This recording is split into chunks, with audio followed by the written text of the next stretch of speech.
Ayan, may chismis na naman ako sa inyo, no? Kilala niyo ba si Heidi Agedman at si Pilmar? Si Heidi Agedman at Pilmar, yun.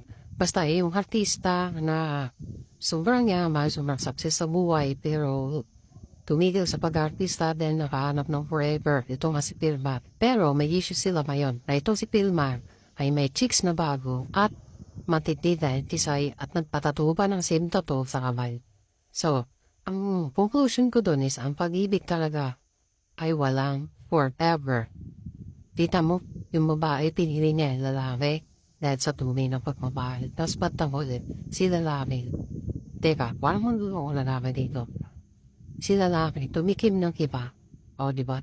At ang matindi pa dito, nag-post pa si IT ng ahas, snake.